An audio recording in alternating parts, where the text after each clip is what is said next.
Hi y'all, it's Laura. Welcome back to the channel. I am going to be doing something a little bit different today. I thought it might be fun since summer is like fully in swing right now to just take you guys through a day of what I do in the garden. So it is bright and early right now at 6 a.m. This is when it starts. I like to start before the sun because it's hot in the summertime and I don't like being hot. So the first thing we're gonna do actually today, usually I do my pumpkins first, which by that I just mean I check them for bugs. That's a fun job. But today I think the very first thing I'm gonna do is to finish cutting back the lavender. I cut back about half of the lavender plants that I have, but I didn't do them all because the bees really love lavender. But they are looking pretty scraggly and it's time to finish it. So it's bright and early right now. The bees are not out yet. They'll be mad when they wake up to see that the lavender is gone, but there is obviously plenty of other things for them to enjoy. So let's get started on that. Then we'll do the pumpkins, then we're gonna water, then I'll show you everything else that we're gonna do. So let's go. And here you can see I collected a bunch of lavender already. Now, I know I told you guys I have different types. I don't even know which ones are what, but this one here is different than all these. These are all the same. And I think I'm just going to dry it and kind of use it as like potpourri. The smell of lavender is so beautiful. It smells amazing in here right now, as you can imagine. I cleaned out the greenhouse the other day. It was such a mess, but I'm pretty happy with how it is now. And I put a fan in here to keep some air circulating, so good stuff. So here's the area with the lavender. You can see I've cut these back already. And then down towards the end there, there's still probably, I don't know, 7 or 8 left. So we're gonna do those. And I like to cut them back pretty short, just to like 2 inches or so above the woody part. I have heard many times that if you cut the woody part, your lavender will not grow back. I have made that mistake before, and I kind of had mixed results with it actually. Some of them came back, some of them didn't. So just to be safe, I'm gonna make sure I leave about 2 inches. I want them to be kind of tight. The weeds are also really bad in this area. I've kind of been weeding as I go. You can see they're not as bad down there. But for right now, I'm just going to cut back the lavender. We'll do weeding later. Okay, that's all done and cut back. You can see this little guy hitched a ride. He's like, don't take my lavender. So anyway, I'm gonna put it on the racks here to dry. Then we'll move on to the pumpkins. This is too cute. I just walked out of the greenhouse and look at this little bee is asleep on this flower. So cute. Wake up, little bee. It's almost time to get going. Almost. First thing in the morning and last thing at night, I like to check the pumpkins for bugs. It's just the best way to keep the bugs from getting out of control. And it's not fun. It's tedious. You have to look underneath pretty much every leaf. And then if I find something, I use my trusty, ginormous tweezers and I just pick them off, squish them, dead. And then I throw them in the lawn. You could throw them in like soapy water and not have to squish them. They'll just drown and die in there. But quick death. So let's check the leaves and I will show you if I find anything. Right now I'm dealing with like 2 main things. The little orange Asian beetles and the little yellow striped things. Those I get every year. I don't even know what they are, but I'll show you if I find one.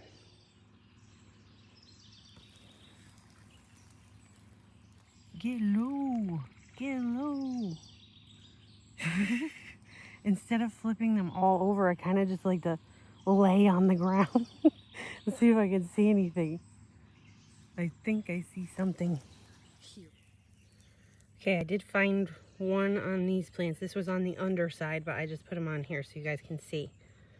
This is one of the little Asian beetles. They kind of look like ladybugs, but they're orange. These will destroy your squash plants. And they kind of play dead when you find them. So that's not a bad thing, because then they're easy to grab, as opposed to the other ones that try to fly away. So I'm going to kill this little guy. Sorry, buddy. But that's all I found on this one. We got to go through all of them. And then we got to do the ones on the pumpkin tunnel as well. But that's way easier because it's easier to see. See, now he's alive. Not for long. Sorry, buddy. Here's just a little example of what you might see on the top of the leaf if you have a problem. So if you see something like this, then you probably have some baddies in there. And the best time to look for them is first thing in the morning, last thing at night. That's when they're the most active. Here, I see one. There's two baddies in here actually, and this little guy that looks kind of purpley is very pretty, but he's got to go. And then the other one is that yellow striped bug that I was telling you about, but if I move the leaf, he's gonna fly away. So I gotta try to get him fast. It's two. They're mating. I'm gonna kill them. You gotta love it when you get a mating pair, because then they can't lay eggs. That's another thing you look for on the bottom of the leaf is eggs. And I think it's a little early right now, but further down the summer, I will give you a look at that as well. I lied. It is not too early. So this mound in particular seems to be drawing a lot of bugs. There's eggs on here. Let's see. Here we go.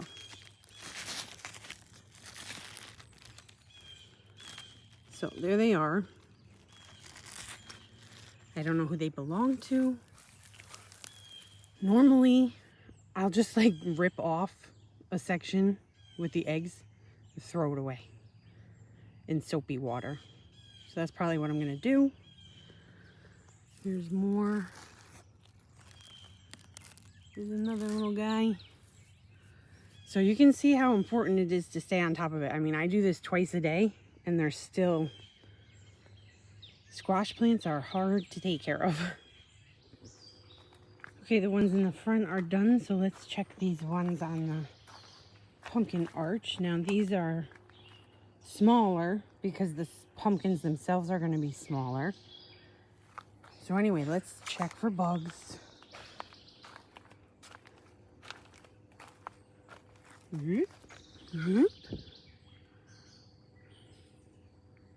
These are not looking so bad. This is pretty much the whole point of the pumpkin arch, is to get these pumpkins off the ground so they have fewer pests. Okay, so now that that is done, it's time to water. It's still early enough. It's 7 o'clock. Took about an hour to cut back the lavender and do the pumpkins. So now we're gonna water, and I do hand water the entire garden with a hose. And actually, this will give me a chance to talk to you guys about the hose because it's new to me this year. And I'm really liking it. It's one of these expandable, no kink hoses. So when it's empty, it's super duper light. It's not put away right now because my husband was just filling the pool. But it's super duper light when it's empty. And then when you turn it on, it like fills out and gets way bigger, way longer, way heavier. So I like to drag it all the way to the front, while it's empty, so that it's nice and light. So that's what I'm going to do. I'm going to start way out there, do everything, and then come in the back and do the back. So here it is empty. See how it's like a straight line right now? I'm going to go turn the water on. This is going to become like all curvy. You can see it's already starting to fill up. You can kind of see it moving even. All right? That's cool. So you can see how much it has expanded. This is where it went to before. Now it's going to go way farther, yeah? Okay, the front is all done being watered. Now I'm going to do the back. And I just wanted to mention the hand watering. I know it's a lot and it does take a long time. It's not so bad today because it rained recently. But I don't mind it because it gives me a chance to kind of look at all the plants every day, see how things are doing, what needs to get done that day. So just wanted to mention that aspect of hand watering. Okay, the watering is done. It's like 8:30, I think. And so now we're going to deadhead. Time to deadhead things. I did a bunch of deadheading yesterday, and I don't do it every day. So I'm just going to check around, see if anything needs to get cut back or deadheaded, and then we'll move on. So here's a good example. I did not do these yesterday, and I mentioned this in my other video, but scabiosa really needs like constant deadheading. So I'm gonna cut off these blooms, and all I'm gonna do is go all the way back to where this starts. So right about here, trim that off, and that will keep it producing more flowers. There's a bunch of them that need to get cut off. Here, here, here, there. Okay, I want to work on this area before it gets completely sunny. You can see we started to mulch over here, but I just want to get some of the weeds pulled out because they're growing kind of tall. There's a bunch of Queen Anne's lace weeds in here. They're kind of invasive. They're kind of out of control. And some other stuff too. So I'm going to work on that now, so you can actually see the things that I do have planted in here, which are petunias. And there's some salvia in here as well. So let's get going on weeding this so that it's nice and flat before we finish all the mulching, which hopefully will get done this weekend. This will be a good chance for me to show you some of the weeds. So these are all Queen Anne's lace. You can see they're not bad looking, they're pretty. And actually this is all my fault because I let one grow last year, and this is what happened. It self-seeded everywhere. So my bad. This is another weed that I have a lot of, and I don't know the name of this one. My bad. These, these little guys, these are Rose of Sharon. My neighbor has a few of them, and they are also kind of invasive. They self-seed everywhere. So I'm constantly having to pull those out. And then this is pokeweed. If you know, you know. This is terrible. It's enormous. This will get like 6 feet high if you let it. So those have to come out. I hate them. Okay, this is looking better. As they say in Clueless, not a total Betty, but a vast improvement. So this will be fine until we can get some cardboard laid down and put the mulch down. But don't these purple petunias, aren't they so pretty? These are the balcony petunias. So pretty. Hello, gorgeous.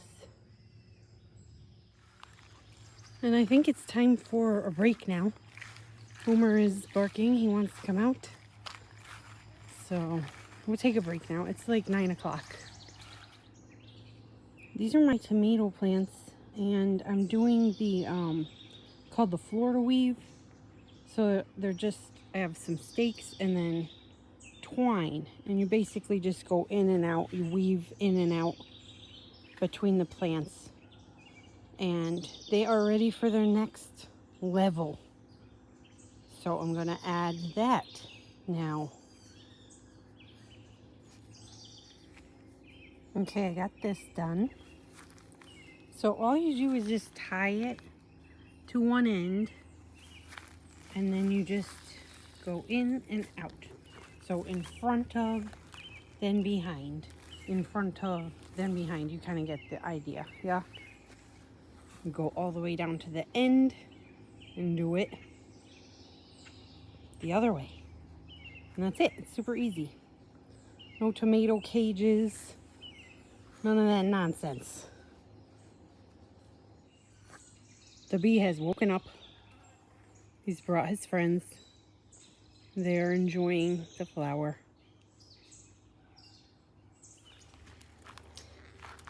I found another set of solar lights when I was cleaning the greenhouse. And I have them on this arch. And then I have them over on that purple pumpkin and that trellis there. And then I have them one other, oh well, I have them on the moon gate, but they're not turned on right now. So where should I put these ones? I think I want to put them on the pumpkin tunnel. They're not long enough, obviously, to do the whole thing, but maybe just where this opening is. So I think I'm going to do that. I was just about to start, and look what I found. One of these nasty boogers. A Japanese beetle. They're going to kill him. I have one of the beetle bags,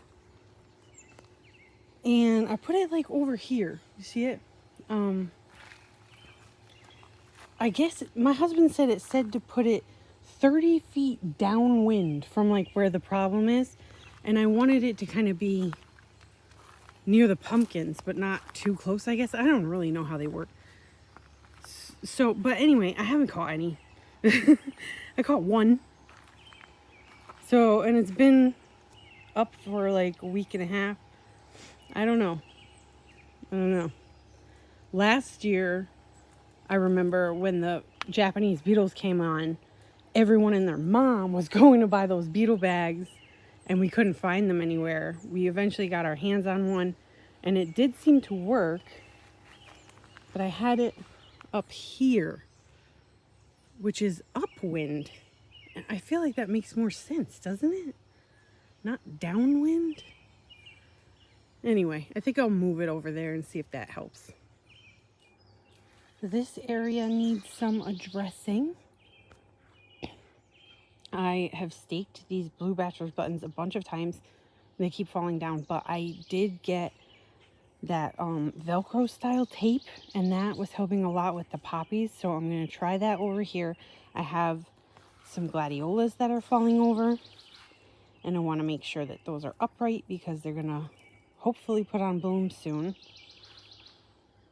So I'm going to try to stake a bunch of things over here. Okay, this is looking quite a bit better, I think. Still a little floppage, but much better. And look, I have my first bloom. This is the black peony poppy. They did not do well over here. They got eaten like right after I planted them down to little nubs by the groundhog. But some of them did come back, and some of them are starting to bloom now, so that's fun. Fun and exciting. But they probably won't last much longer because the heat is coming. And they don't really like that. For staking, all I'm using is these metal rods. These I got as part of a kit for like frost protection. So you can connect them together, you can make them longer. And so I've just been using them as stakes. Also, double duty. And then this is the Velcro tape. You just cut a strip, wrap it around, you're good to go. I think that's where we will wrap it up here for today. It's like 11 o'clock, so it's going to start getting pretty hot. And I don't really like to be outside when it's that hot. So I got work to do inside. I'll take care of that. But I thank you for joining me. This was a fun morning, kind of showing you guys what I do in the morning. I do things at night too, but not as much. Most of the work I try to get done in the morning before the sun comes on. So anyway, thanks for joining me. Don't forget to subscribe if you're new. I'll see you guys in the next video. Bye.